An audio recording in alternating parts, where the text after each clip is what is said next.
Breaking news చూస్తున్నాం. విజయవాడ గాలిగోపురం దగ్గర media ప్రతినిధులపైన పోలీసులు ఓవర్ యాక్షన్ చేశారు. కెమెరామెన్లు పాత్రికేయులను అడ్డుకున్నారు. విధులు నిర్వహించేందుకు వచ్చిన పాత్రికేయులపై దురుసుగా ప్రవర్తించారు. ఉన్నతాధికారులు చెబుతున్నా పోలీసులు తీరు మార్చుకోవడం లేదు. జర్నలిస్టుల విధులకు ఆటంకాలు కల్పించేలా పోలీసులు వివరిస్తున్న తీర్పున సర్వత్ర విమర్శలు వెలువెత్తుతున్నాయి. ఆపేసారు, ఇప్పుడు ఆపితే నడుచుకొని వెళ్తాను అన్నాం అంతే. అదే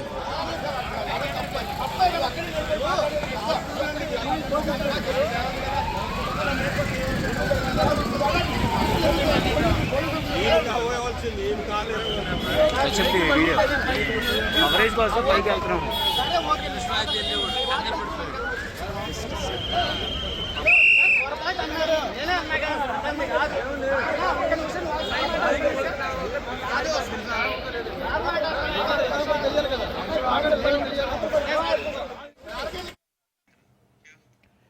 విజయవాడ గాలిగోపురం దగ్గర మీడియా ప్రతినిధులపై పోలీసులు ఓవర్ యాక్షన్ చేశారు. కెమెరామెన్లు పాత్రికేయులను అడ్డుకున్నారు. విధులు నిర్వహించేందుకు వచ్చిన పాత్రికేయులపై దురుసుగా ప్రవర్తించారు.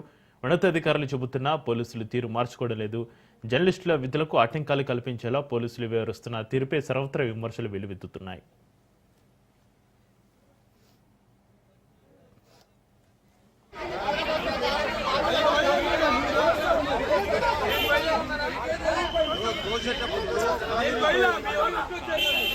వెహికల్ పంపిస్తున్నాం, కెమెరా తీసుకుని నడుచుకొని వెళ్తా అన్నాం.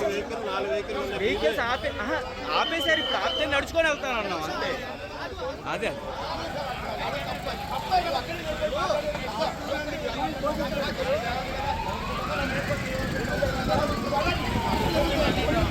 వీడియో కవరేజ్ కోసం పైకి వెళ్తున్నాము.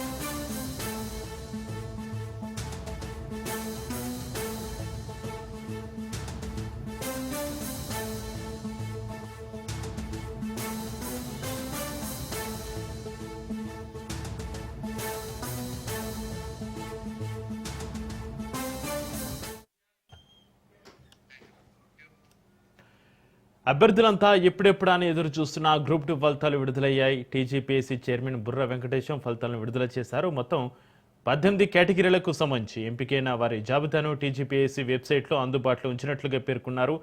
783 పోస్టులకు గాను 1:1 నిష్పత్తిలో అభ్యర్థులను ఎంపిక చేసి 3 దశల్లో ఇప్పటికే సర్టిఫికేట్ల ప్రక్రియను పూర్తి చేశారు. సెప్టెంబర్ 13 నుంచి 15వ తేదీ వరకు ధ్రువపత్రాల పరిశీలన జరుగుతుంది. ఇక తుది ప్రక్రియ అంతా ముగియడంతో ఈ గ్రూప్ 2 ఉద్యోగాలకు సంబంధించిన అంతిమ ఫలితాలను టీజీపీఎస్సీ విడుదల చేశారు.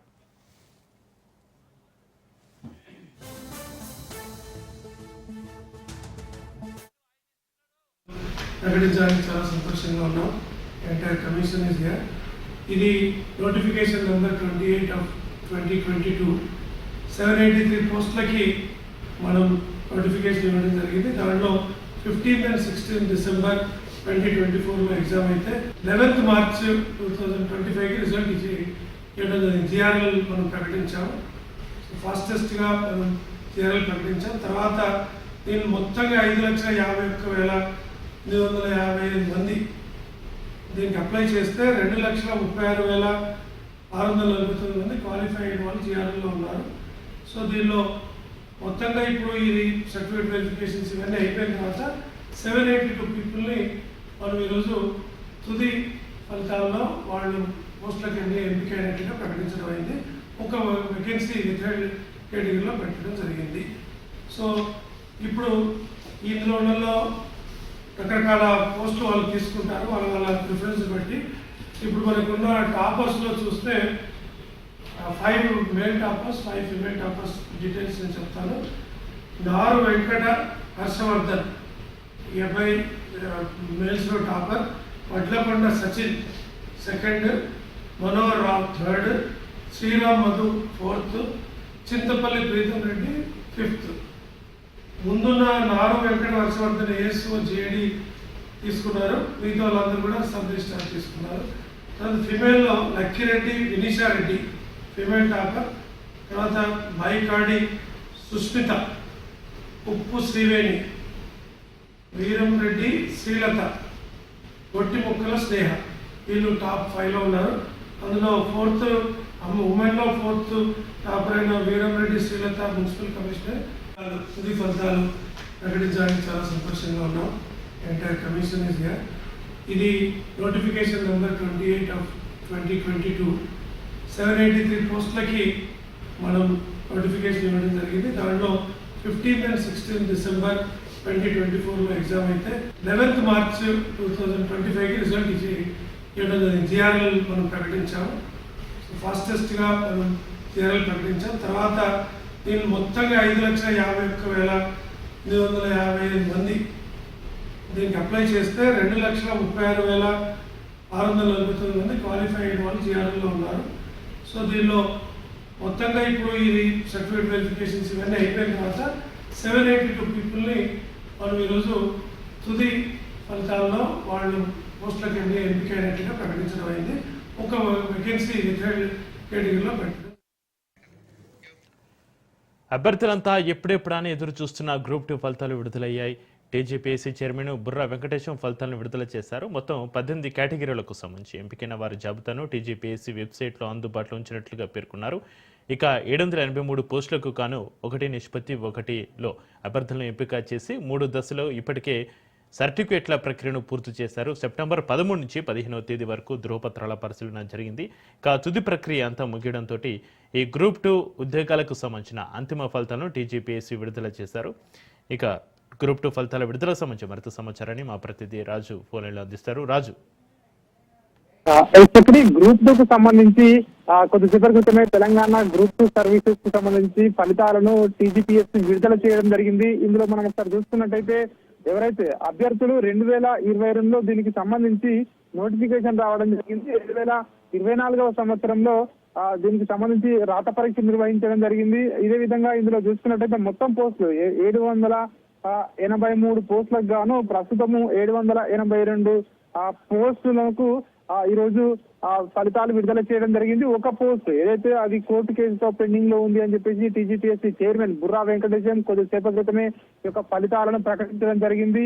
ఏదైతే రాష్ట్ర ప్రభుత్వం నిన్న మనం చూసాము గ్రూప్ 1 కు సంబంధించి నియామక పత్రాలు అందజేయడం జరిగింది సీఎం రేవంత్ రెడ్డి. అదేవిధంగా గ్రూప్ 2 కు సంబంధించి కూడా ఒక ముందడుగు పడింది. దీనికి సంబంధించి పరీక్ష నిర్వహణ అదేవిధంగా ఫలితాల ప్రకటన కూడా చేయడం జరిగింది. దీనికి సంబంధించి ఏదైతే 1:1 కు సంబంధించి ఎంపికైన అభ్యర్థులకు ఏదైతే దీనికి సంబంధించి ఇప్పటికే ఇటు సర్టిఫికెట్ల వెరిఫికేషన్ పూర్తయింది. అభ్యర్థులకు పూర్తయిన తర్వాత సెప్టెంబర్ 13 నుంచి 15వ తేదీ వరకు ఈ యొక్క అందరి సర్టిఫికెట్లను పరిశీలన చేయడం జరిగింది. ఆ తర్వాత తుది ఫలితాలను ఈ రోజు ప్రకటించడం జరిగింది. దీనికి సంబంధించి టీజీపీఎస్సీ కొద్దిసేపటి క్రితమే టీజీపీఎస్సీ ప్రధాన కార్యాలయంలో ఈ ఫలితాలను టీజీపీఎస్సీ చైర్మన్ బుర్రా వెంకటేశం ఇతర అధికారులతో కలిసి ఈ ఫలితాలను విడుదల చేయడం జరిగింది. తెలంగాణలో ఇక ఏదైతే గ్రూప్ 1 కు సంబంధించి ఇప్పటికే క్లియర్ అయింది. ఇక గ్రూప్ 2 కు సంబంధించి కూడా ఫలితాలు విడుదల కావడంతో ఇప్పటికే నిరుద్యోగులు ఎవరైతే పరీక్ష రాసి ఏదైతే ఫైనల్ రిజల్ట్స్ కోసం ఎదురు చూస్తా ఉన్నారో వాళ్ళందరూ కూడా ఆనందంలో మునిగిపోయినటువంటి పరిస్థితి కనిపిస్తా ఉంది. అదేవిధంగా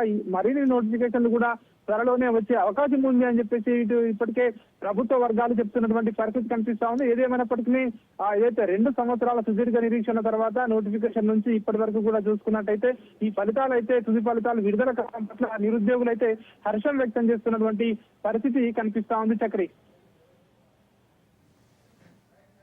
రైట్, థ్యాంక్ యూ రాజు.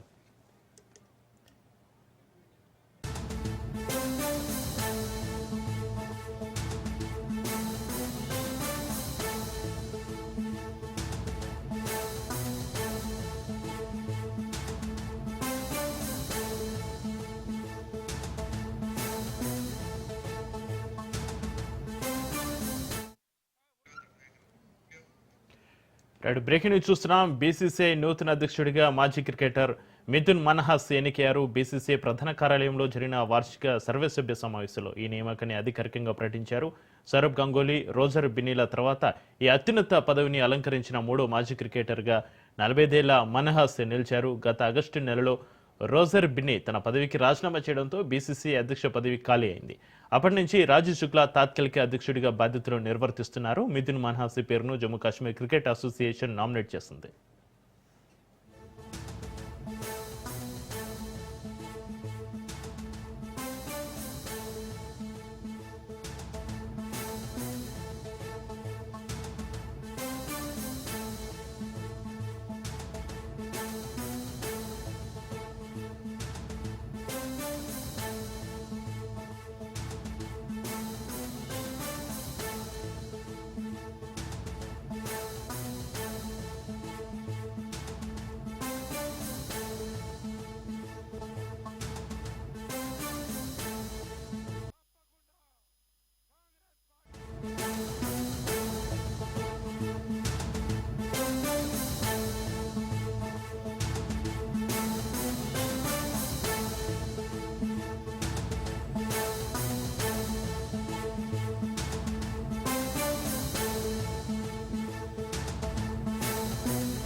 అన్నమయ్య జిల్లా రాజంపేటలో యువకులు రెచ్చిపోయారు. ప్రైవేటు ఫైనాన్స్లో బైక్ తీసుకున్నాడు. తాలపాకు చెందిన ఒక యువకుడు 4 రోజులు తిరగక ముందుకే బైక్ తాళం పోగొట్టుకుని ఫైనాన్స్ ఆఫీసులో 2వ తాళం ఇవ్వాలని గొడవకు దిగాడు.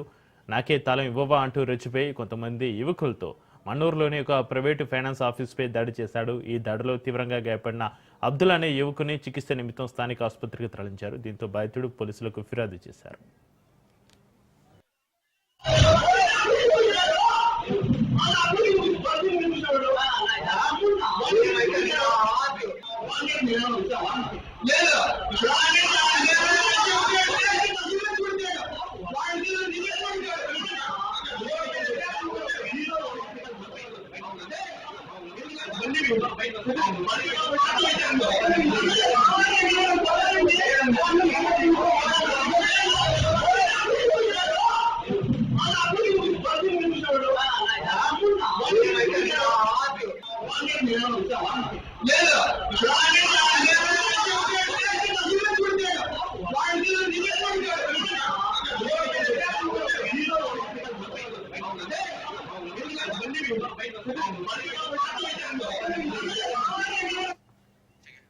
బీసీలకు 42% రిజర్వేషన్ నిర్ణయం చారిత్రక మైలురాయని జాతీయ బీసీ దళ అధ్యక్షుడు దుండ్ర కుమారస్వామి జాజుల శ్రీనివాస్ గౌడ్ అన్నారు. స్వాతంత్రం వచ్చి 75 ఏళ్లు దాటినా బీసీలు రిజర్వేషన్లు పొందక సామాజికంగా, ఆర్థికంగా, రాజకీయంగా, విద్యా ఉద్యోగాలు వెనుకబడ్డారని ఆయన గుర్తు చేశారు. దశాబ్దాల బీసీ పోరాటాల ఫలితంగా ప్రభుత్వం 42% రిజర్వేషన్ల పెంపు నిర్ణయం తీసుకుందని తెలిపారు.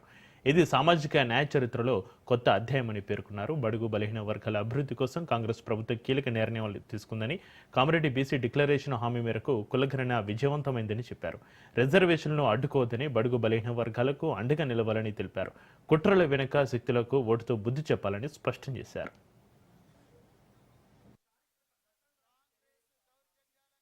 దశాబ్దాలుగా బీసీలు అణిచివేతకు గురవుతున్నారు.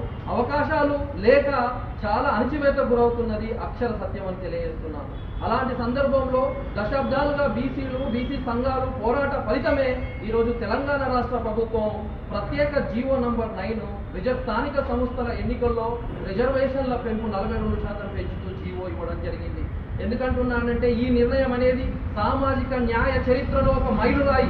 ఇది ఒక సామాజిక న్యాయ చరిత్రలో ఒక చారిత్రక ఘట్టంగా తెలియజేస్తా ఉన్నాను. అంతేకాదు ఈ రిజర్వేషన్లు ఇవ్వడం అనేది సామాజిక విప్లవానికి నాందిగా ఈరోజు తెలియజేస్తా ఉన్నాను. అంతేకాదు ఆనాడు కామారెడ్డి డిక్లరేషన్ హామీ ఇచ్చింది. దానికి అనుగుణంగానే 150 కోట్లు పెట్టి కులగణన చేసింది. ఆ తర్వాత 2 బిల్లులు విద్యా ఉద్యోగాల్లో రిజర్వేషన్లు పెంచుతూ, స్థానిక సంస్థల్లో రిజర్వేషన్లు పెంచుతూ 2 బిల్లులు అసెంబ్లీలో ఆమోదం చేసి గవర్నర్ ద్వారా రాష్ట్రపతికి పంపించారు. మరి రాష్ట్రపతి దగ్గర ఇప్పటికీ కేంద్ర హోంశాఖకు పంపించారన్నారు, ఇప్పటికీ అక్కడే పెండింగ్ లో ఉన్నాయి. మరి కేంద్ర ప్రభుత్వం ఏమి చేస్తుందని సూటిగా ప్రశ్నిస్తా ఉన్నారు. ఆ తదనంతరం మళ్ళీ పంచాయతీరాజ్ చట్టం 2018 285A సవరణ చేస్తూ మళ్ళీ గవర్నర్కు పంపింది. అయినా కూడా గవర్నర్ దగ్గరనే పెండింగ్ లో పెట్టారు. ఇంతవరకు ఎలాంటి రిజల్ట్ లేదు. అలాంటి సందర్భంలో రాష్ట్ర ప్రభుత్వం ముందుకొచ్చి బడుగు బలహీన వర్గాలకు, బీసీలకు న్యాయం చేయాలని ఒక గొప్ప సంకల్ప బలంతో ఓ ప్రత్యేక జీవో నంబర్ 9 విడుదల చేసింది. స్థానిక సంస్థల్లో 42% రిజర్వేషన్ పెంచుతూ జీవో తెచ్చింది. ఆ జీవోను అడ్డుకోవాలని కొందరు కుట్రలు చేస్తూ కుతంత్రాలు చేస్తూ ప్రణాళికలు రచిస్తూ హైకోర్టును అప్రోచ్ అయ్యి రిట్లు దాఖలు చేశారు. ఎందుకు బడుగు బలహీన వర్గాలు దశాబ్దాలుగా అణచివేస్తున్నారు, ఎందుకు మా అవకాశాలను మా కొట్టలు కొడుతున్నారు, మా నోటికాడి ముద్దం తీస్తున్నారని సందర్భంగా నేను ప్రశ్నిస్తా ఉన్నాను. దీని వెనుక ఎవరున్నా, ఏ రాజకీయ శక్తి ఉన్నా మేము వారిని పాతాళలోకి తొక్కుతామని తెలియజేస్తున్నాను. దశాబ్దాలుగా బీసీలు అణచివేతకు గురవుతున్నారు, అవకాశాలు లేక చాలా అణచివేతకు గురవుతున్నది అక్షర సత్యం అని తెలియజేస్తున్నాను. అలాంటి సందర్భంలో దశాబ్దాలుగా బీసీలు, బీసీ సంఘాలు పోరాట ఫలితమే ఈరోజు తెలంగాణ రాష్ట్ర ప్రభుత్వం ప్రత్యేక జీవో నంబర్ 9 స్థానిక సంస్థల ఎన్నికల్లో రిజర్వేషన్ల పెంపు 42% పెంచుతూ జీవో ఇవ్వడం జరిగింది. ఎందుకంటున్నానంటే ఈ నిర్ణయం అనేది సామాజిక న్యాయ చరిత్రలో ఒక మైలురాయి. ఇది ఒక సామాజిక న్యాయ చరిత్రలో ఒక చారిత్రక ఘట్టంగా తెలియజేస్తా ఉన్నాను. వైఎస్ జగన్పై మంత్రి సత్యకుమార్ యాదవ్ సెటర్లు వేశారు. కుటుంబ ప్రభుత్వానికి భయపడి ప్యాలెస్కే జగన్ పరిమితమయ్యారని విమర్శించారు. ప్రజాస్వామ్యంపై ఏమాత్రం సంబంధం లేకుండా రాజకీయ లబ్ధి కోసమే దండయాత్ర చేయడం జగన్ నైజమని ఫైర్ అయ్యారు. ప్యాలెస్లో కూర్చొని కలలు కంటూ ఉండడమే జగన్కి తెలుసని ఎద్దేవా చేశారు. ఇప్పటికే వైసీపీకి తగిన గుణపాఠం రాష్ట్ర ప్రజలు చెప్పారని గుర్తు చేశారు. జగన్కి మానసిక పరిస్థితి బాలేదని విమర్శించారు.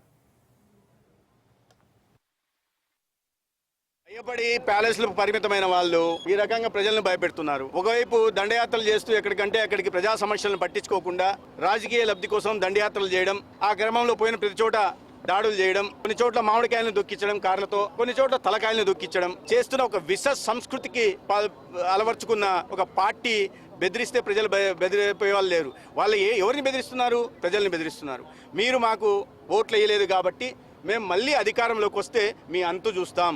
ఏ గ్రామాల్లో ఉన్న వాళ్ళని, అభివృద్ధి కాంక్షించే వాళ్ళని, ప్రజాహితం కోసం పనిచేసే వాళ్ళందరినీ గుర్తించి చేస్తుంటే అవతల పక్కన రాయలసీమ ఎమ్మెల్యే ఒక ఆయన ఒక మాట అన్నాడు, కేసీఆర్ బ్లాక్ మెయిల్ చేస్తున్నాడు, నడిగడ్డకు నీళ్లు రావాలని చెప్పి ప్రభుత్వం మీద ఒత్తిడి తెచ్చే ప్రయత్నం చేస్తా ఉన్నాడు. ఒకవేళ కేసీఆర్ బ్లాక్ మెయిల్ కు కనుక లొంగి తూములు కిందికి దించితే ఆ తూములని బాంబులతో బద్దలు కొడతామని చెప్పి ఒక రాయలసీమ ఎమ్మెల్యే చెప్పినాడు. చెప్తే కేసీఆర్ గారు ఏం చేసినారు తెలుసా? ఒక నిజమైన పులి ఏం చేస్తాడు? ఆయన ఒకటే మాట చెప్పినాడు, నువ్వు గనక సుంకేసుల తూముల కాడికి అడుగు పెట్టినా అక్కడే ఉన్న మీ సుంకేసుల బరాజు ఉంది కదా, 1000 బాంబులతో లేపి పాడేస్తాం, తునకలు చేస్తామని చెప్పినాడు. మరి అలా నల్లమల పులి అని చెప్పుకునే రేవంత్ రెడ్డికి ఆ దమ్ము, ఆ తెగువ లేదా? పాలమూరు ఎండిపోయే పరిస్థితి వస్తే, కిందికి నల్లగొండకు చుక్క కృష్ణా నీళ్లు రాని పరిస్థితి వస్తే మరి మనకు కేఎల్ఐ లిఫ్ట్ ఎక్కడిది, పాలమూరు లిఫ్ట్ ఎక్కడిది? శ్రీశైలంలకే కృష్ణా నీళ్లు రాకపోతే మనం పైకి నీళ్లు తెచ్చుకునే అవకాశం ఎక్కడిది? ఆలోచించమని చెప్పి నేను కోరుతా ఉన్నా. ఇట్లా అక్కడ పక్కనే ఉన్న కాంగ్రెస్ ప్రభుత్వం ఇవాళ కృష్ణను ఆపే ప్రయత్నం చేస్తుంటే పైనున్న రాహుల్ గాంధీ మాట్లాడాడు, ఇక్కడ ఉన్న రేవంత్ రెడ్డి మాట్లాడాడు. మళ్ళీ తిరిగి కొట్లాడేది, మాట్లాడేది ఒకే ఒక్క నాయకుడు తెలంగాణ ప్రయోజనాల కోసం. ఎవరది? ఒక్క కేసీఆర్ గారు మాత్రమే. అందుకే కేసీఆర్ దండుగా మేము ఇవాళ అచ్చంపేట గడ్డ మీద నుంచి అడుగుతా ఉన్నాం ముఖ్యమంత్రి రేవంత్ రెడ్డిని, కాంగ్రెస్ ప్రభుత్వాన్ని, నీకు దమ్ముందా ఆల్మట్టిని ఆపేది, లేదా ఈ గులాబీ దండు బయలుదేరి అక్కడ పోయి అడ్డుకోవాలా చెప్పమని చెప్పి నేను అడుగుతా ఉన్నా. నీకు దమ్ముంటే, నీ ప్రభుత్వానికి తెగింపుంటే రాహుల్ గాంధీ దగ్గరికి పిలిపి కర్ణాటక ముఖ్యమంత్రిని, ఎట్లా కృష్ణా నదిని మా నల్లగొండకు, పాలమూరుకు, మా రంగారెడ్డికి కాకుండా చేస్తావు, ఎట్టి పరిస్థితిలో దీన్ని ఒప్పుకోం అని చెప్పి రాహుల్ గాంధీతో చెప్పి ఆల్మట్టి దగ్గర 70,000 కోట్లతోని వాళ్ళు ఏదైతే ఎత్తు పెంచే ప్రయత్నం చేస్తున్నారో దాన్ని వెంటనే ఆపేయి. ఆ దమ్ము నల్లమల పులికుందా? ఈయన నల్లమల పులేనా? నల్లమల పులే ఏంటిది మరి? ఇది పిల్లి కాదు, నక్క. నల్లమల నక్క. ఎందుకంటే నేను చెప్తలేను ఈ మాట. నిన్న కొడంగల్ నుంచి కొంతమంది వచ్చినారు తమ్ముళ్ళు, 300 మంది పార్టీలో జాయిన్ అయినారు, కాంగ్రెస్ వాళ్ళు, బీజేపీ వాళ్ళు. వాళ్ళు చెప్తున్నారు, అన్నా ఈ నక్క అచ్చంపేటకి వెళ్ళి పారిపోయి మా కొడంగల్కి వచ్చింది, ఈసారి తరిమి కొడితే మరి కల్వకుర్తి పోతుందో అచ్చంపేట పోతుందో వాళ్ళకు కూడా చెప్పురా అని చెప్పినారు. ఎందుకు నక్క అంటున్నా అంటే ఉత్తగానే కాదు. ఎలక్షన్ల ముందు ఏం చెప్పినాడు ఇదే రేవంత్ రెడ్డి? రైతులందరికీ చెప్పినాడు ఏమని? కేసీఆర్ రైతు రుణమాఫీ చేసిండు, కానీ నాకు ఓటేస్తే మళ్ళొక్కసారి 2 లక్షల రుణమాఫీ చేస్తా, ఎంబడే సంతకం పెడతా, డిసెంబర్ 9 నేను వస్తున్నా, ఎంబడ పెడతా, మీరు ఉరుకురికి తెచ్చుకోండి అన్నాడు. జరిగిందా రుణమాఫీ? అయిందా కాలేదా? చారాన అయ్యింది, బారాన కాలే. చారాన అయ్యింది, బారాన కాలే. ఇంకేం చెప్పిండు? ఇంకా 6 గ్యారంటీలు అన్నాడు. 6 గ్యారంటీలు. ఇది రాహుల్ గాంధీ గ్యారంటీ, రేవంత్ రెడ్డి గ్యారంటీ, బట్టి విక్రమార్క గ్యారంటీ అని చెప్పి ఎన్ని కథలు చెప్పిండో ఒక్కసారి గుర్తు తెచ్చుకోండి. నేను మొన్న సూర్యాపేట పోయినా, అక్కడ సోదరుడు పెళ్ళైంది మన కార్యకర్తది. అక్కడ పోయే వరకు ఆ సోదరుడు వాళ్ళ అమ్మగారిని పిలిచిండు. ఇంట్లోకెళ్ళి పిలిచి, అన్న మా అమ్మగారు అని పరిచయం చేశా. అమ్మ బాగున్నారా అన్న. బాగానే ఉన్న బిడ్డ అన్నది. అన్నాక మరి మీరు కొత్త కోడల్ని బాగా చూసుకుంటున్నావా అన్న. ఆ అమ్మాయి ఏమన్నదంటే, ఏం కోడలు బిడ్డ అన్నది. నేను పరేషాన్ అయినా. ఇట్లాంటుంది, నిన్నగాక మొన్న పెళ్ళైంది, అప్పుడే కోడల మీద ముక్కిరిసినట్టు మాట్లాడుతున్నది, ఏమైంది తల్లికి అనుకున్నా. ఏమైందమ్మా అన్న. ఏమో బిడ్డ, కొత్త కోడలు వస్తే 2500 వస్తాయి అనుకున్న నెలకి, ఏమొచ్చినా ఏం రాలేదు అన్నది. ఆ కోడల పిల్ల కూడా చాలా గడుసు తిన్నది. ఆమె బయట కురికొచ్చింది. అత్తమ్మ నీకు కూడా 4000 పెన్షన్ వస్తుంది అనుకున్నా, నీకేమన్నా వచ్చిందా అని ఆమె కూడా అన్నది. అంటే ఈ రేవంత్ రెడ్డి చేయబట్టి ఏమైంది అంటే, ఎలక్షన్లు అప్పుడు పొంకనాలు కొట్టిండు కదా, పొంకనాల పోతిరెడ్డి. ఏమన్నాడు ఆ రోజు? అత్తకు 4000, కోడలకు 2,500 వచ్చినాయా ఎక్కడన్నా? ఆఖరి కొండారెడ్డి పల్లిలను వచ్చినాయా? ఎవలకు లేవు. అత్తకు 4000 రాలేదు. ముసలాయనకు గుడిస్తా అన్నాడు. ముసలమ్మకే కాదు, ముసలాయనకు గుడిస్తా. కేసీఆర్ ఇంట్లో ఒకరికి ఇస్తున్నాడు, నేను 2కి ఇస్తా అన్నాడు. ముసలాయనకు లేదు, ముసలమ్మకు లేదు. గవే 2000, గవే కేసీఆర్ పెంచిన 2000. ఆ 2000 కూడా 2 సార్లు ఎగ్గొట్టిండు. ఆ 2000 పెన్షన్ కూడా 2 నెలలు ఎగ్గొట్టిండు రేవంత్ రెడ్డి. అట్లాగే కోడలి పిల్లలకు చెప్పినాడు, మహాలక్ష్మి పథకం కింద మీరు 18 ఏళ్లు నిండిన ఆడబిడ్డలందరికీ డిసెంబర్ నెల నుంచే 100 రోజులు నిండంగానే నెలకు 2,500 మీకు ఇచ్చేస్తా అని చెప్పినాడు. అందుకే ఇవాళ మేము ఒక పని చేసినాం. ఏం చేసినామంటే, వీళ్ళు కాంగ్రెస్ వాళ్ళు ఎలక్షన్లకు ముందు గ్యారంటీ కార్డులు మంచిని యాదికుందా, ఇది మా గ్యారంటీ అని. అందుకే ఇవాళ అచ్చంపేటలో మీ అందరికీ నేనుగో కాంగ్రెస్ ఓలోలకు ఎంతెంత బాకీ పడ్డదో కాంగ్రెస్ బాకీ కార్డు ఇంటింటికి పంచబోతా ఉన్నాం. ఎవలోలకు ఎంతెంత బాకీ పడ్డది కాంగ్రెస్ అంటే, ఆడపిల్లల విషయమే తీసుకుంటే, మహాలక్ష్మి పథకం విషయమే తీసుకుంటే, ఒక్కొక్క ఆడబిడ్డకు 22 నెలలను నెలకు 2,500 చొప్పున 55,000 రూపాయలు కాంగ్రెస్ పార్టీ బాకీ ఉన్నది. రైతు బంధు గుర్తున్నదా? టింగు టింగుమని పడుతున్న కేసీఆర్ గారు ఉన్నప్పుడు పడుతుందా? ఇప్పుడు అది కూడా ఆ కేసీఆర్ ఉన్నప్పుడేమో నాట్లప్పుడు పడుతుండే. రేవంత్ రెడ్డి వచ్చినాక ఓట్లప్పుడు మాత్రమే పడుతుంది, తర్వాత మళ్ళా రాదు. పార్లమెంట్ అప్పుడు పడ్డది, మళ్ళా పంచాయతీ ఎలక్షన్ ఉన్నాయేమో అని మొన్న కొంతమందికి వేసినాడు. అది కూడా ఏం చేసినాడు, కేసీఆర్ 10,000 వేస్తే నేను 15,000 ఇస్తా అన్నాడు. అందుకే ఇక్కడ ఒక్కొక్క రైతుకు ఎంత బాకీ ఉన్నాడో ఇక్కడ రాసి పెట్టినాం. ఎంత బాకీ ఉన్నాడు రేవంత్ రెడ్డి అంటే, ఒక్కొక్క రైతుకు ఏదైతే 15,000 ఇస్తా అని చెప్పి మొన్న 12,000 ఇచ్చిండో, ఒక్కొక్క రైతుకు ఎకరానికి ఈ ఒక్క పంటకే 3,000 బాకీ ఉన్నాడు. పోయిన 2 పంటలకు 5,000 చొప్పున బాకీ పడ్డాడు. అట్లాగే మీరు రేవంత్ రెడ్డి ప్రభుత్వం రాకముందు పెద్ద పెద్ద మాటలు చెప్పినాడు.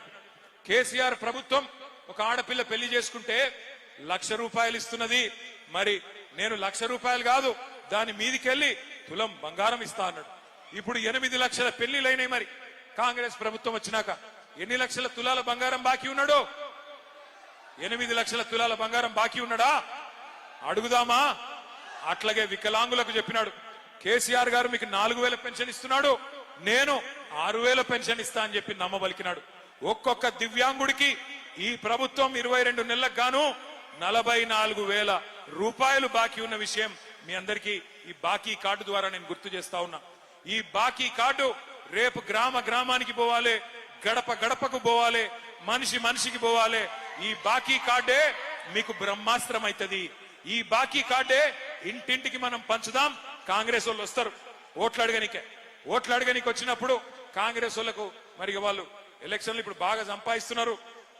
రేవంత్ రెడ్డి గారు వాళ్ళ అన్నదమ్ములు రియల్ ఎస్టేట్ లో కుమ్మేస్తున్నారు, 100,000 కోట్ల రూపాయలు సంపాదిస్తున్నారు. సహజంగానే ఓటుకు 5,000 ఇచ్చినా ఇస్తారు. కాబట్టి మీరు కూడా ఏం చేయండి అంటే, ఓటుకు 5,000 ఇచ్చినా తీసుకోండి, ఏం తప్పులేదు. కానీ బాకీ కార్డు ముంగట పెట్టండి. కొడుక 5,000 ఇచ్చినావు, మరి మిగతా 50,000 ఎప్పుడు ఇస్తావు అని అడగాల. కొడుక 2,000 ఇచ్చినావు, మరి మిగతా 53,000 ఎప్పుడు ఇస్తావు, ఏం సంగతి అని అడగాల. మా ఆడబిడ్డల దగ్గరికి వస్తే మరి 55,000 ఎప్పుడు ఇస్తావన్నా అని అడగాలి. తులం బంగారం ఎప్పుడు ఇస్తావన్నా అని అడగాలి. కొత్త పథకాలు వస్తాయి అనుకున్నారు. మీ అచ్చంపేట వాళ్ళు ఏమనుకున్నారో కూడా నాకు తెలుసు. మీరు ఏమనుకున్నారంటే అచ్చంపేట వాళ్ళు మా ఎమ్మెల్యే ఓడిపోతాడు కానీ కేసీఆర్ గెలుస్తాడు కదా అనుకున్నారు. అంతే అనుకున్నారా? అంతేనా? ఒకసారి అంతే అనుకున్నారు, చేయలేవటండి. అందరు అంతే అనుకున్నారా? అంటే పోతే మా ఎమ్మెల్యే పోతాడు కానీ కేసీఆర్ అయితే ముఖ్యమంత్రిగా ఉంటాడు అనుకున్నారు. అట్లాగే పక్క కొల్లాపూర్ వాళ్ళు అట్లే అనుకున్నారు, యువత వాళ్ళు కూడా అట్లే అనుకున్నారు. అందుకే ఓడిపోయినాం మనం. ఎక్కడో వాళ్ళు అక్కడ అట్లే అనుకొని మీరు మోసపోయినారు. మోసపోయి ఇలా గోసపడతా ఉన్నారు. చిలుకకు చెప్పినట్టు చెప్పిండు కేసీఆర్ గారు. ఇదే అచ్చంపేటలో చెప్పినాడు. ఏం చెప్పినాడు? మోసపోతే గోసపడతారని చెప్పినారు. మరి ఇప్పుడు చూస్తున్నారు కదా, యూరియా బస్తాల కోసం లైన్లు కట్టే దిక్కుమాలిన రోజులు వచ్చినాయి. కేసీఆర్ ఉన్నప్పుడు ఉండేనా ఈ పరిస్థితి? యూరియా కోసం యుద్ధాలు చేసే పరిస్థితి ఉండేనా? ఇలా పొద్దున పోతే ఎప్పుడొస్తుందో యూరియా బస్తా తెలియదు, ఎప్పుడు మళ్ళా ఇంటికి వస్తాడో మనిషి తెలియదు. కొంతమంది లైన్లలో నిలబడి చక్కెర వచ్చి పడిపోతున్నారు. కొంతమంది అక్కడనే చచ్చిపోయిన వాళ్ళు ఉన్నారు. మొన్న ఒక గిరిజన మహిళ మిర్యాలగూడ నియోజకవర్గంలో ఆ తోకిసలాటలో అక్కడనే పడి చచ్చిపోయిన పరిస్థితి ఒక గిరిజన రైతు. ఇటువంటి పరిస్థితి కేసీఆర్ ఉన్నప్పుడు ఉండేనా? ఎన్నడన్నా రైతుకు ఇబ్బంది కలిగిందా కేసీఆర్ గారు ఉన్నప్పుడు? ఇవాళ ఆలోచించమని కోరుతా ఉన్నా. ఆల్మట్టి ఎత్తు పెంచుతుంటే మాట్లాడాడు, యూరియా ఇయ్యడు, రైతు బంద్ అయ్యాడు, బోనస్ ఇచ్చిండా? బోనస్ బోగస్ అయ్యింది. రైతుని ఇవాళ అరిగోస పెడుతున్నాడు రేవంత్ రెడ్డి గారు. మన ప్రభుత్వం ఉన్నప్పుడు మనం ఇక్కడ ఉండే కల్వకుర్తి లిఫ్ట్ ఇరిగేషన్ ను వేగంగా పూర్తి చేసి 4 లక్షల ఎకరాలకు నీళ్లు తీసుకొచ్చి అచ్చంపేటలో కూడా 90,000 ఎకరాలకు నీళ్లు ఇచ్చిన ఘనత కేసీఆర్ గారి ప్రభుత్వానికి. ఆ 90,000 సరిపోవు, మరి ఖచ్చితంగా ఇంకా ఎక్కువ చేయాలన్న ఉద్దేశంతో అచ్చంపేట లిఫ్ట్ ఇరిగేషన్ అని చెప్పి ఇంకొక 1350 కోట్ల రూపాయలతో అచ్చంపేట లిఫ్ట్ ఇరిగేషన్ కూడా కేసీఆర్ గారు మంజూరు చేసినారు. టెండర్ కూడా పూర్తయింది. ఈ 2 నెలల్లో రేవంత్ రెడ్డికి నిజంగానే నల్లమల బిడ్డ అయితే, అచ్చంపేట గడ్డ మీద పుట్టిన కొండారెడ్డి పల్లిలో పుట్టిన బిడ్డ అయితే ఈ 2 ఏళ్లు సరిపోలేదా పూర్తి చేసేందుకు? పూర్తి చేయలేదు. ఎక్కడ ఉన్నదాన్ని అక్కడనే వదిలిపెట్టిండు. మరొక 75,000 ఎకరాలకు మీకు కూడా నీళ్లు వస్తా ఉండే. ఇంకొక మాట కూడా నేను చెప్తా ఉన్నా. పాలమూరు రంగారెడ్డి ఎత్తిపోతల పథకం చెప్తా కాలేజ్ ఫీజు గురించి. పాలమూరు రంగారెడ్డి ఎత్తిపోతల పథకం కేసీఆర్ గారు 90% పూర్తి చేసినారు. ఏదులా పూర్తయింది, నార్లాపూర్ పూర్తయింది, వట్టెం పూర్తయింది, కరివెన రిజర్వాయర్ పూర్తయింది, ఉద్దండాపూర్ పూర్తయింది. మొత్తం రిజర్వాయర్లన్నీ పూర్తయినాయి. 90% పూర్తయింది. నార్లాపూర్ దగ్గర ఒక పంపు కూడా చాలు చేసి నీళ్ళిచ్చే అవకాశం కూడా ఉన్నది. 90% పూర్తయితే ఆ పథకం ఇంకొక 10% మాత్రమే పూర్తి చేయాల్సి ఉంటే రేవంత్ రెడ్డి దాన్ని మాత్రం ముట్టుకుంటలేడు. ఎందుకంటే పాలమూరు రంగారెడ్డి ఎత్తిపోతల పథకం అది పూర్తి చేస్తే కేసీఆర్ కు పేరు వస్తుంది. అందుకే ఏం చేసిండు ఎరికేనా? ఆ పాలమూరు పథకానికి వాళ్ళ మామ పేరు పెట్టుకున్నాడు, జైపాల్ రెడ్డి గారు పేరు పెట్టినాడు. మరి జైపాల్ రెడ్డి గారు ఏం చేసిండ్రో, ఆయన పథకంకి ఆయనకేం సంబంధమో నాకైతే తెలియదు. నేను మిమ్మల్ని అందరినీ కోరుతా ఉన్నా, పాలమూరు ఎత్తిపోతల పథకం గాని అచ్చంపేట ఎత్తిపోతల పథకం గాని ఈ రెండింటినీ పండబెట్టిండు, ఈ రెండింటినీ పక్కన పెట్టిండు. ఆల్మట్టి అక్కడ కడుతుంటే కృష్ణలో ఒక్క చుక్క నీరు రాకుండా పక్కన కర్ణాటక కాంగ్రెస్ ప్రభుత్వం కుట్ర చేస్తుంటే నోరు మూసుకొని ఉన్నాడు. ఎక్కడ రాహుల్ గాంధీ తీసి పారేస్తాడేమో అని భయపడతా ఉన్నాడు. కానీ తెల్లారు లేస్తే ఒకటే పని రేవంత్ రెడ్డి గారికి, కేసీఆర్ గారి జపం మాత్రం చేస్తున్నాడు. రోజు తెల్లారు లేస్తే కేసీఆర్ తిట్టుడు, కేసీఆర్ ను రోజు మన్నువోసుడు, కేసీఆర్ గారి మీద రోజు తిట్లు, శాపనార్థాలు తప్ప ఇంకొక మంచి మాట మాత్రం ఆయన నోట్లోంచి రాదు. ఒకసారి ఆలోచించండి. మనం కూడా చాలా మంది ముఖ్యమంత్రులను చూసినాం. ఎన్టీ రామారావు గారిని చూసినాం, తర్వాత చంద్రబాబు నాయుడు గారిని చూసినాం, తర్వాత రాజశేఖర రెడ్డి గారిని చూసినాం, తర్వాత రోషయ్య గారిని చూసినాం, కిరణ్ కుమార్ రెడ్డి గారిని చూసినాం, ఆ తర్వాత కేసీఆర్ గారిని చూసినాం. ఇప్పుడు రేవంత్ రెడ్డి గారిని చూస్తా ఉన్నాం. ఎవరైనా ముఖ్యమంత్రి ఆ పదవిలో కూర్చున్న పెద్ద ఆయన ఎన్నడన్నా రేవంత్ రెడ్డి మాట్లాడినంత హీనంగా, రేవంత్ రెడ్డి మాట్లాడినంత దరిద్రంగా ఎవరన్నా ముఖ్యమంత్రి మాట్లాడిండా? ఒక్కసారి ఆలోచన చేయండి. ఎంత గలీజు మాటలు మాట్లాడతాడు ఆయన. నీ గుడ్లు వీకి గోటీలు ఆడతా అంటాడు, నీ మెడల పేగులు తీసుకొని నీ పేగులు తీసుకొని మెడలు వేసుకుంటా అంటాడు. పేగులు తీసుకునేది బోటి కొట్టాడు ఆయన. ఏమన్నా నాకు అర్థం కాదు. పేగులు తీసి మెడలు వేసుకుంటా, ఇటువంటి మాటలు. ఇంకా గలీజ్ ఏంటంటే ఇప్పుడు ఇక్కడ అచ్చంపేట జనగర్జనలో ఒక 15-20 వేల మంది ఉన్నారు. మీరు ఇక్కడ ఎవరన్నొక్కలు అప్పు లేని వాళ్ళు ఎవరు ఉన్నారా? బాకీ లేని వాళ్ళు ఎవరు ఉన్నారా? ఉంటే బాకీ లేనోళ్ళు బాకీ ఉన్నోళ్ళు చేయి కింద పెట్టండి. బాకీ లేనోళ్ళు ఎవరు ఉంటే ఒక మర్రి జనార్దన్ రెడ్డికి లేకపోవచ్చు, కానీ ఉందా నీకేమన్నా? ఆయన ఒక్కరికి లేదంటే కానీ మిగతా వాళ్ళకి అందరికి బాకీ ఉన్నది. ఇప్పుడు మనిషి అనేటోనికి బాకీ ఉంటది, మర్రికి కూడా ఉంటది, చెప్తలేడు సిగ్గుతుంది. కానీ అదానికి బాకీ ఉంటది, అంబానికి కూడా బాకీ ఉంటది, వెంకటేశ్వర స్వామికి కూడా బాకీ ఉన్నది. తిరుమల దేవుడు వెంకటేశ్వర స్వామికి అంత పెద్దోడు, ఆయనకే బాకీ ఉన్నది. బాకీ ఉన్నా మనందరికి బాకీ ఉన్నది, అందరికి అప్పులు ఉన్నాయి. కానీ తిట్టుకుంటాం, ఆ రోజు బయట చెప్తామా? నేను దివాలా తీసినా, నేను సంకనాకి పోయినా, నాకు బాకీ ఉన్నది, నేను ఎత్తిపోయినా అంటే కూడా మార్కెట్లో మనకు విలువ ఉంటుందా? మరి రాష్ట్రానికి పెద్ద ముఖ్యమంత్రి తెల్లారు లేస్తే నా రాష్ట్రం ఎయిడ్స్ పేషెంట్ అయిపోయింది, నా రాష్ట్రం క్యాన్సర్ పేషెంట్ అయిపోయింది, నా రాష్ట్రం దివాలా తీసింది అని మాట్లాడితే ఢిల్లీలో ఎవడన్నా పట్టించుకుంటాడా? మళ్ళీ ఆయననే చెప్తాడు. ఏం చెప్తాడు? ఢిల్లీలో నన్ను ఎవడు అపాయింట్మెంట్ ఇస్తలేడు, అక్కడ పోతే నన్ను దొంగను చూసినట్టు చూస్తున్నారు. మరి అది నాకు తెలియక అడుగుతా, దొంగను దొంగ లెక్కనే చూస్తారు కదా, ఇంకెట్లా చూస్తారు? ఈయన దొంగ కాదా? ఓటుకు నోటు దొంగ కాదా? 50 లక్షల రూపాయలతో దొరికినోడు దొంగ కాకపోతే ఏంటిది? దొంగ లెక్కనే చూస్తారు. కానీ ఇంకేమంటాడు? నేను పోతే నాకు అపాయింట్మెంట్ ఇస్తలేరు, ఇస్తే చెప్పులు ఎత్తుకపోతాడేమో అని అపాయింట్మెంట్ ఇస్తలేరు అంటున్నాడు. ఇంతకంటే హీనమైన భాష ఉంటుందా? మనందరం కూడా అప్పున్నా బాకీ ఉన్నా, లోపల బనీన్కు పొక్కలున్నా, మీదికెళ్ళి మాత్రం కడక్ అంగి వేసుకొని తిరుగుతాం. ఎందుకు? మళ్ళీ అప్పు ఉట్టాలనా లేదా, నడిపియాలనా లేదా సంసారం? అందుకే అట్లా కడక్కుండే ప్రయత్నం చేస్తాం. ఇప్పుడు ఒక మాట అడుగుతాం మిమ్మల్ని. ఇప్పుడు నేనున్నా, నాకు కూడా అప్పు ఉన్నది, అప్పు తీసుకున్నా అనుకో. ఈ మర్రి జనార్దన్ రెడ్డి కాడ నేను ఒక 5 లక్షలు అప్పు తీసుకున్నా అనుకో. అరే నిజంగా తీసుకోలేదురా భయ్, ఆగురు తీసుకున్నా అనుకో. చెప్తా మర్రికి, ఏం చెప్తా నేను? అన్నా ఒక 6 నెలలకు ఇస్తేనే జర్ర మితి లేకుండా లేదా తక్కువ మితితో ఏం చెప్తా. సరే మర్రి జనార్దన్ రెడ్డి నా దోస్తు కాబట్టి ఇచ్చిండు. 6 నెలలు అయిపోయింది, చూసిండు పాపం. 6 నెలలకు నేను ఇంక ఇస్తలేను పైసలు. ఫోన్ చేసిండు. నేనేం చేస్తున్నా? ఫోన్ కట్ చేస్తున్నా.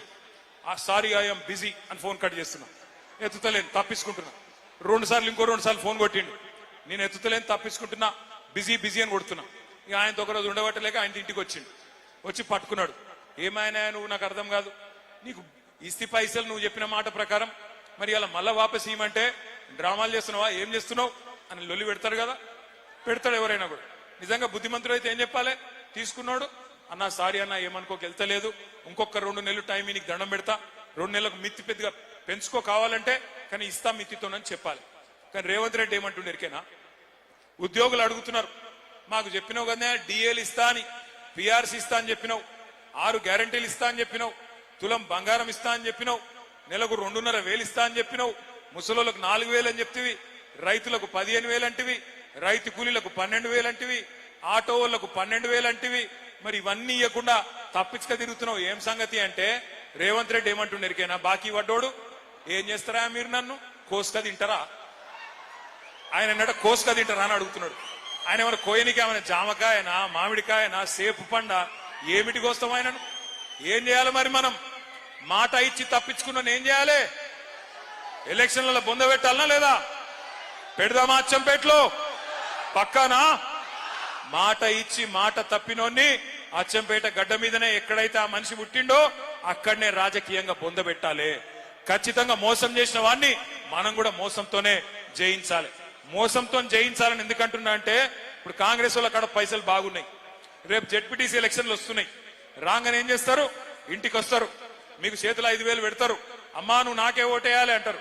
మీరు సరే బిడ్డ అంటారు. మీరు అన్నంకి ఏం చేస్తారు? వాళ్ళు ప్రమాణం చేయి అని చేయి జాపమంటారు. చేయి జాపాలి.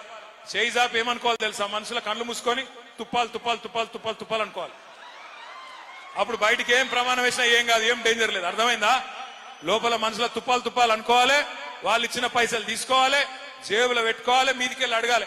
ఏమా బిడ్డ 5,000 ఇచ్చినావు, మిగతా 50,000 ఎప్పుడు ఇస్తావు కొడుక, రేవంత్ రెడ్డికి జరా చెప్పు పో అని చెప్పి ఇలగొట్టాలి. ఓటు ఎక్కడేయాలి? ఓటు ఏ గుర్తు వినబడతలేదు? ఏ గుర్తు? కారేనా? కేసీఆర్ మళ్ళా రావాలనా? పక్కానా? పక్కా అయితే నేను మిమ్మల్ని కోరేది ఒకటి, అచ్చంపేటలో ఎవరో ఉన్నారు ఎవరో పోయినరని బాధపడే అవసరం లేదు. గింతమంది మీరుండంగా గులాబీ దండుకొచ్చిన భయమేమి లేదు, ఇబ్బంది ఏమి లేదు. మంచి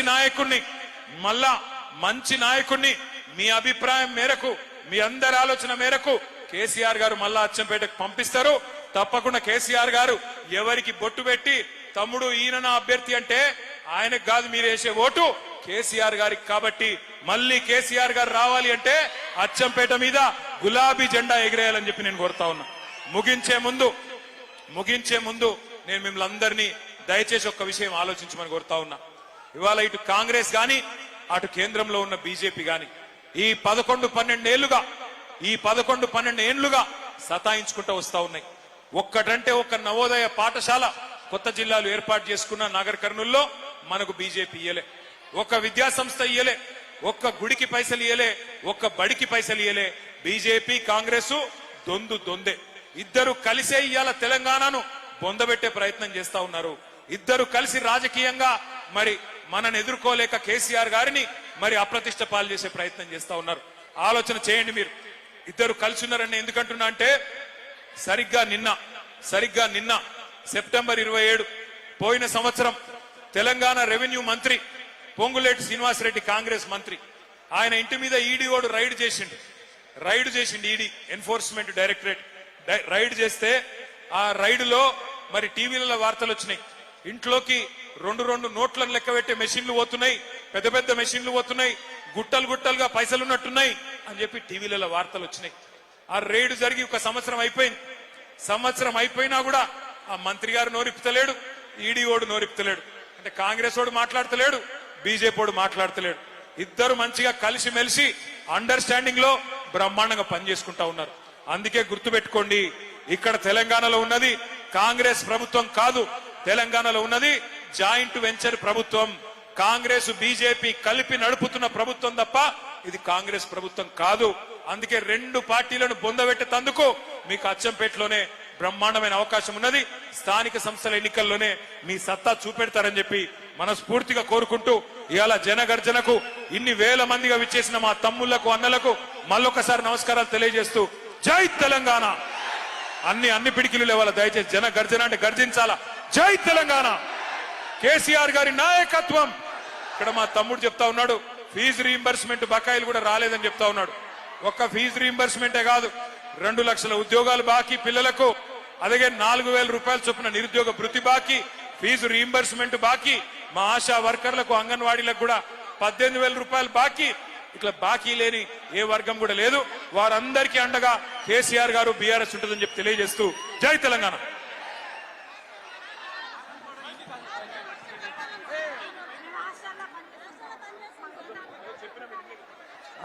నుంచి ఎవడన్నా అడ్డం పొడు మాట్లాడితే మన నాయకుడు కేసీఆర్ గారిని ఈంట్ కా జవాబ్ పత్తర్ సే దేంగే. బరాబర్ మాట్లాడాలి. మైలవరం నియోజకవర్గం ఇబ్రహీంపట్నంలో డిజిటల్ బుక్ క్యూఆర్ కోడ్ పోస్టర్ని ఆవిష్కరించారు మాజీ మంత్రి జోగి రమేష్. నియోజకవర్గ ప్రజలందరూ ఈ క్యూఆర్ కోడ్ని స్కాన్ చేసి తమ సమస్యలు తెలియపరచాలని ఆయన కోరారు. అధికారుల వల్ల కానీ అధికార పార్టీ నాయకులతో కానీ ఇబ్బంది కలిగితే ఈ డిజిటల్ బుక్లో తెలియపరచాలని విజ్ఞప్తి చేశారు. అసెంబ్లీలో జగన్పై, చిరంజీవిపై ఎమ్మెల్యే బాలకృష్ణ చేసిన వ్యాఖ్యలపైన ఫైర్ అయ్యారు. చిరంజీవిపై బాలయ్య అలా మాట్లాడిన మెగా బ్రదర్స్ నాగబాబు, పవన్ కళ్యాణ్ ఎందుకు స్పందించలేదని ప్రశ్నించారు. ఓ పక్కన అన్నం తింటాడు, ఓ పక్కన నీ సహచర మందిని తింటాడు. ఇంతమందిని బాలకృష్ణ జడతా ఉంటే ఓ పక్కన ఆ కాంగ్రెస్ శ్రీనివాసు మరి అతను మాట్లాడాడు తెలియదు పంపించుడు. ఆయన తీసే తొమ్మిదో తీసాడు. అతను బీజేపీకి సంబంధించిన ఎమ్మెల్యే అన్నమాట. బీజేపీ వాళ్ళు తింటాడు, జనసేన వాళ్ళు తింటాడు. ఓ పక్కన మొత్తాన్ని కూడా బాలకృష్ణ ఈ విధంగా మాట్లాడితే దానికి సమాధానం చెప్పవలసిన బాధ్యత 72 గంటలు దాటినా కానీ పవన్ కళ్యాణ్ కానీ, పవన్ కళ్యాణ్ అన్నయ్య నాగబాబు కానీ రాలేదంటే జనసేన పార్టీని తీసుకెళ్ళి, నాకు తెలిసినంత జనసేన పార్టీ అనేది ఆ కార్యకర్తలు కానీ నాయకులు కానీ ఈ పార్టీ పవన్ కళ్యాణ్ వదిలేసారు. ఓ పక్క అన్నం ఎమ్మెల్యే అనిరుద్ రెడ్డి చేసిన కామెంట్స్ కు పొల్యూషన్ కంట్రోల్ బోర్డు ఆఫీసర్లు స్పందించారు. మహబూబ్ నగర్ పోలేపల్లి సెజ్లోని అరబిందో ఫార్మా కంపెనీలో తనిఖీలు నిర్వహించారు. కంపెనీ నిర్లక్ష్యంపై అధికారులు ఆగ్రహం వ్యక్తం చేశారు. అనంతరం వాటర్ శాంపిల్స్ తీసుకున్నారు. దీనిపై నివేదికను మెంబర్ సెక్రటరీకి అందిస్తామని తనిఖీల అనంతరం అధికారులు తెలిపారు. డంపింగ్ యార్డ్ను పరిశీలించామని కంపెనీ యాజమాన్యానికి పలు సూచనలు చేసినట్లుగా చెప్పారు. పరిశ్రమ నుంచి బయటకు వదులుతున్న కాలుష్యపు నీటికి ప్రత్యామ్నాయ చర్యలు తీసుకోవాలని యాజమాన్యానికి సూచించినట్టుగా పీసీబీ ఆఫీసర్లు వివరించారు.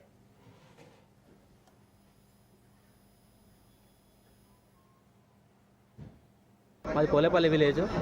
ఈరోజు నిన్నైతే ఏదైతే అనిరుద్ రెడ్డి గారు అరబిందో ఫార్మా పైన ఎలాంటి చర్యలు తీసుకోమని ఇచ్చాడో, ఈరోజు పొల్యూషన్ కంట్రోల్ బోర్డు వచ్చారు. నామమాత్రానికి వాళ్ళు అక్కడ ఉన్న పొల్యూషన్ వేరే, వాళ్ళు తీసుకుపోయిన శాంపిల్ వేరే. అక్కడ ఉన్న పొల్యూషన్ మొత్తం వెళ్ళిపోయినాక ఉత్త రెయిన్ వాటర్ శాంపిల్ తీసుకుపోయారు. ఇలాంటి దానిపైన తగిన చర్యలు తీసుకోవాలని కోరుకుంటున్నాం. అలాగే దీని నుంచి వచ్చే వ్యర్థాలు మొత్తము అక్కడ మినీ లెదర్ పార్క్ అని ఉంది, దాని బ్యాక్ సైడ్ వేస్తున్నారు. దయచేసి దానిపైన కూడా పొల్యూషన్ కంట్రోల్ బోర్డు చర్యలు తీసుకోవాలని కోరుతున్నాం. దాదాపు 1000 ఎకరాలు మేజర్గా పోలేపల్లి గ్రామ పంచాయతీ నుంచి భూములు కోల్పోయిన జనాలు ఉన్నారు. వారికి ఎటువంటి కంపెన్సేషన్ ఇవ్వలేదు గతంలో. ఇప్పుడు కనీసం కంపెనీలో పనిచేసుకొని బతుకుదామన్నా కానీ ఇక్కడ ఉన్నటువంటి కంపెనీల్లో ఉద్యోగాలు లేవు, సరైన ఉద్యోగాలు లేవు. అదేవిధంగా కనీసం వేరే వ్యవసాయ పనులు చేసుకొని బతకాలన్నా కానీ వారికి ఆరోగ్యాలు సహకరించట్లేదు. ఎందుకంటే ఇక్కడ పెద్ద మొత్తంలో పొల్యూషన్ అవుతుంది. వర్షాకాలం వస్తే ఈ డ్రైన్ల ద్వారా కెమికల్స్ వదలడం వల్ల గ్రౌండ్ వాటర్ పొల్యూషన్ అవుతుంది. అదేవిధంగా ఇక్కడ ఉన్నటువంటి వ్యర్థాలన్నింటినీ హైదరాబాద్ తీసుకోవాల్సిన వ్యర్థాలని కూడా పక్కనే ఉన్నటువంటి పెద్ద డంపింగ్ యార్డ్లో డంప్ చేయడి, అనధికారికంగా డంపింగ్ యార్డ్ని ఏర్పాటు చేసుకొని అన్ని కంపెనీల వాళ్ళు అక్కడ డంప్ చేసి దాన్ని తగలబెట్టేయడం వల్ల ఎయిర్ పొల్యూషన్ అవుతుంది. దాని ద్వారా పిల్లలకు కానీ పెద్దలకు కానీ శ్వాసకోశ సంబంధిత వ్యాధులు ఏర్పడుతున్నాయి. అదేవిధంగా నీటి ద్వారా చర్మ సమస్యలు కూడా ఏర్పడుతున్నాయి. ఈ విషయాన్ని మా గ్రామస్తులందరూ కూడా చాలా పలు విధాలుగా తీసుకెళ్ళినప్పటికీ కూడా వాళ్ళు ఎవరు పొల్యూషన్ కంట్రోల్ బోర్డు వాళ్ళ నామమాత్రంగా వచ్చి తనిఖీలు నిర్వహించి ఎటువంటి పొల్యూషన్ లేదని చెప్పేసి వెళ్తున్నారు. నంగునూరు మండలం బద్దిపడక గ్రామంలో శ్రీదేవి శరన్నవరాత్రి ఉత్సవాలు అంగరంగ వైభవంగా జరుగుతున్నాయి. 20 ఏళ్లుగా వీర సవర్కర్ యూత్ అసోసియేషన్ ఆధ్వర్యంలో ఈ కార్యక్రమం జరిగింది. అనంతరం కుంకుమార్చన కార్యక్రమంలో మహిళలు పెద్ద ఎత్తున పాల్గొని విజయవంతం చేశారు.